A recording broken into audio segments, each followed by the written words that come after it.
Hey, this is Presh Towalkar. The International Mathematical Olympiad, or IMO for short, is an annual competition for pre-college students. More than 100 countries and areas participate, and each country sends a team of its 6 best students, the most elite math competitors. The competition takes place over 2 days. On day 1, you have to solve 3 questions in 4.5 hours, and on day 2, you have to do the same thing, solve another 3 questions in 4.5 hours. Each problem is worth 7 points for a total of 42 points, and the mean individual score of 2024 was about 16 points. So even for the very best students, the questions are challenging. Just to elaborate on the point, here is a statistical distribution of how the competitors scored on each problem. Problem 1 is considered to be easy, and you can see many students scored a perfect 7.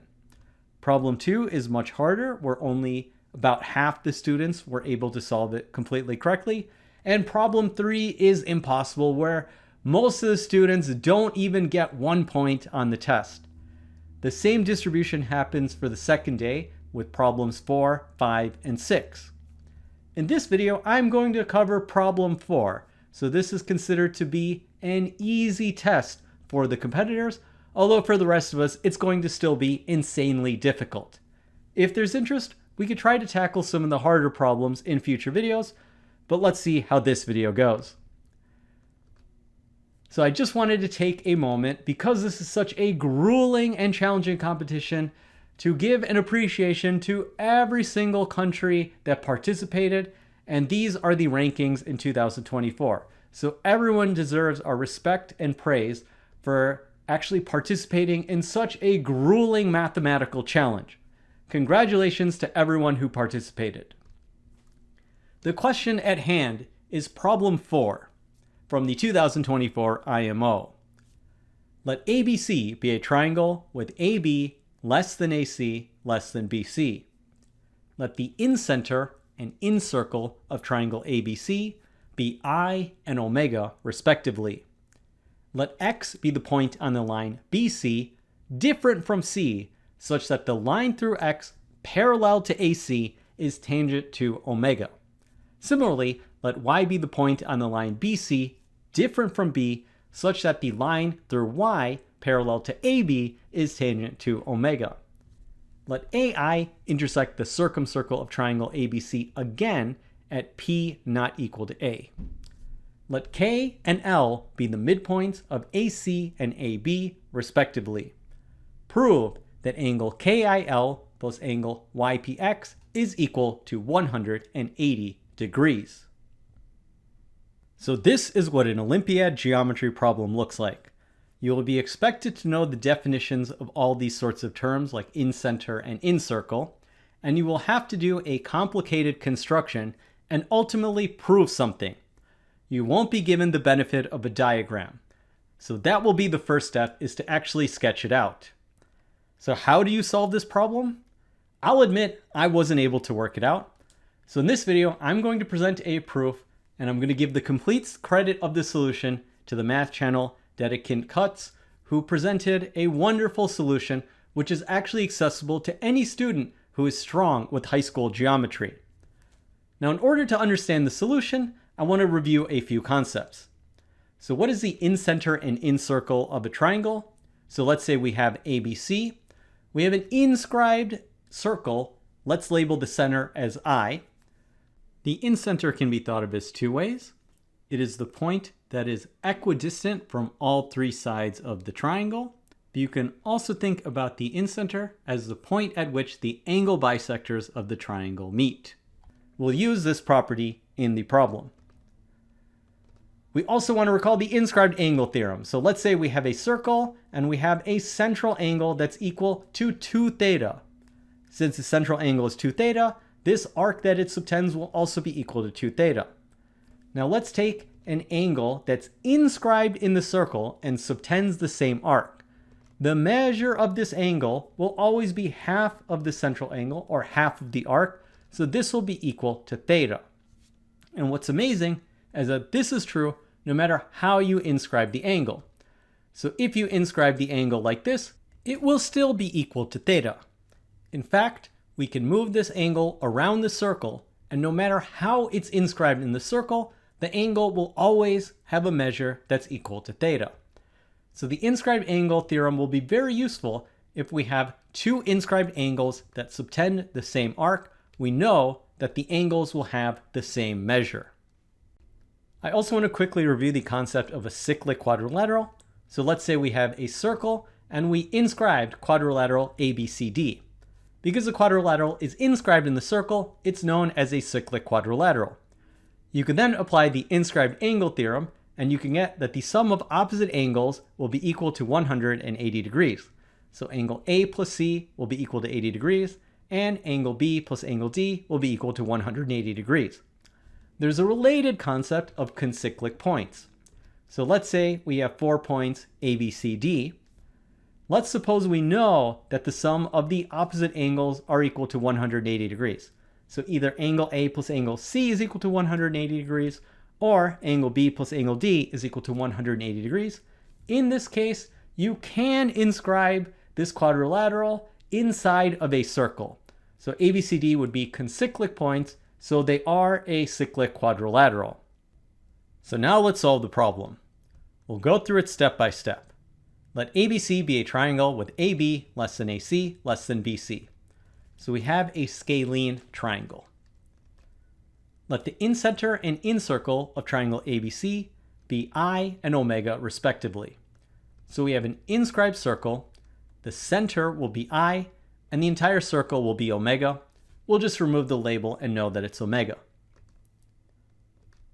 Let X be the point on the line BC different from C such that the line through X parallel to AC is tangent to omega.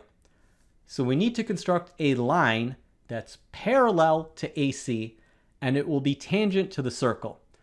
So we have AC is tangent on one side of the circle, so we want to make this line on the other side of the circle. So it's going to look something like this, and this line needs to be parallel to AC, and the point of intersection on BC will be equal to X. Now, similarly, let Y be the point on the line BC different from B such that the line through Y parallel to AB is tangent to omega. So we're going to construct a parallel to AB on the other side of the circle, and it's going to look something like this. And the point at which this line intersects BC will be equal to Y. So let's continue with the construction. Let AI intersect the circumcircle of triangle ABC, again at P not equal to A. So the circumcircle will be the circle that contains the points A, B, and C.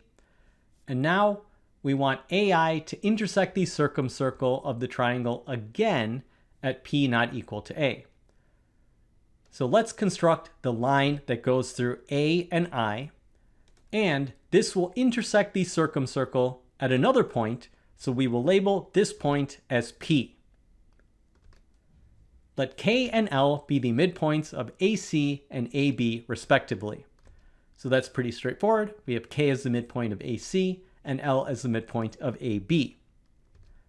Prove that angle KIL plus angle YPX is equal to 180 degrees. So let's construct KI and then IL. So we have one angle KIL. And now let's construct YP and then construct PX. So we have another angle YPX. The sum of these two angles is equal to 180 degrees. So how do we prove it? So before I go through all the details, let me just show you the proof in a nutshell. What we will do is we will extend the line that goes through X and let it intersect the line AP at the point Q. We will do the same thing for the line that goes through Y and let it intersect the line AP. We will show this intersects at the same point Q. Then we will construct BQ and CQ, and we will show that angle BQC is exactly equal to angle KIL. From here, we will focus on the triangle BCQ. we know that the sum of the three angles in this triangle is 180 degrees. So then we will show that angle YPX is equal to the sum of the other two angles, angle QBX and QYC. By simple substitution, we then have angle BQC plus angle YPX is equal to 180 degrees, but angle BQC is equal to angle KIL, so we have angle KIL plus angle YPX is equal to 180 degrees. So that will be the ultimate step in the proof. So now let's go through the details. Let's start back at the beginning. So a good starting point with Olympiad problems is to use the information that's available to you. So we know that I is the incenter of the inscribed circle of ABC. So since it's the incenter, we know there's certain properties, and one of the properties will be that I is where the angle bisectors meet. So we know that angle BAI is equal to angle CAI. Another property we will use is that the line that goes through X is parallel to the line AC. So now let's extend this line. Let's say the intersection of this line with AB is X prime, and we will extend X prime X to AP. So let's say this intersects at the point Q. Now the line through X prime X will be parallel to the side AC. So AQ will be a transversal, and by alternate interior angles, we will have that this angle is exactly equal to the angle bisector. In particular, angle X prime QA is equal to angle QAC. So let's continue with the construction. Let's construct BP. Now notice that CAP is an inscribed angle of the circumcircle. It subtends the arc CP. But we also have another inscribed angle, CBP, subtending the same arc. So this angle must be exactly the same. Angle CBP is equal to angle PAC. So this will immediately tell us something about the 4 points BXQP. To see why, let's look at the segment AP. We clearly have that angle XQP plus angle XQA is a straight line segment equal to 180 degrees. But we've just shown that angle XQA is equal to angle XBP. So substituting in, we get angle XQP plus angle XPB is equal to 180 degrees. So if we consider the 4 points B, X, Q, and P, we have the opposite angles XQP and XPB are equal to 180 degrees. So BXQP is a cyclic quadrilateral. We will use this point later in the proof. But for now, let's backtrack, and we're going to show something about the point Q. In particular, we're going to show that AI is equal to IQ. So how do we do that? From I, construct a point of tangency to AB and label this point as T1. Do the same thing for the other point of tangency on X prime X and label this point as T2. From the point X prime, we have X prime T2 is one tangent line segment, and we have X prime T1 is another tangent line segment. So by the principle of equal tangents, we have X prime T1 is equal to X prime T2. But now we have a triangle AX prime Q where the angles at A and Q are equal to each other. So the opposite sides will be equal to each other. And this is an isosceles triangle where AX prime is equal to QX prime. So taking the entire sides and then subtracting out X prime T1 from both sides, we can then replace X prime T1 with X prime T1 is equal to X prime T2. We now have AX prime minus X prime T1, and that will be equal to AT1. And we have QX prime minus X prime T2, and that will be equal to QT2. So we have AT1 is equal to QT2. We can then consider this right triangle, AIT1, and we can consider this right triangle, IQT2. These are two triangles where we have one acute angle equal to the other. We have a right angle, and we have one of the legs is equal to the other. So these two triangles are congruent, and therefore we can conclude that AI is equal to IQ. In other words, I is the midpoint of AQ. This is an important result. So everything we've proven has dealt with the left side of the diagram. So now let's do the same thing on the right side of the diagram. So let's say that y prime is the intersection point here on AC, and we will extend this line y prime y until it intersects with AP. Let's say that this point is Q prime. We don't know that it's Q yet. That's what we're going to show. Now, by exactly the similar reasoning we did on the left side of the diagram, we're going to do the same thing on the right side of the diagram. So we have that this angle is equal to one of the angle bisectors. Then we are going to construct CP. And by the same sort of reasoning, we are going to have that CYQ prime P is a cyclic quadrilateral. Now, let's construct the tangent point from I over here and call that T3. Let's construct the tangent point over here and call it T4. And by the same sort of triangle reasoning that we just had before, we are going to consider this triangle, subtract out equal tangents, and we are going to end up showing that AI is equal to IQ prime. But we already proved that AI is equal to IQ, and therefore we have that Q is equal to Q prime. So Q is the unique point at which x prime x gets extended to AP, and also y prime y gets extended to AP. They will intersect at just one point. Now let's construct BQ and consider triangle ABQ. We know that L is the midpoint of AB and I is the midpoint of AQ. So LI will be the midline, and therefore LI is parallel to BQ. So in particular, angle AIL is equal to angle AQB. Let's do the same reasoning on the right side of the diagram. Let's construct CQ and then consider this triangle here. We know that K is the midpoint of AC and I is the midpoint of AQ. So KI is parallel to CQ and angle AIK is equal to angle AQC. So we sum up the left-hand sides of these equations and the right-hand sides of these equations, and we end up with the following equation.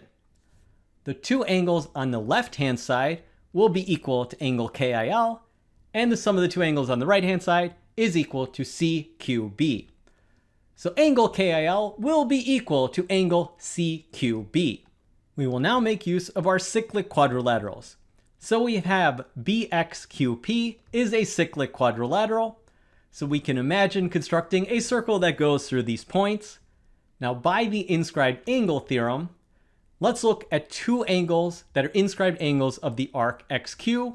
And in particular, we have angle QPX will be equal to angle QBX. We will do the same sort of reasoning on the right-hand side of the diagram.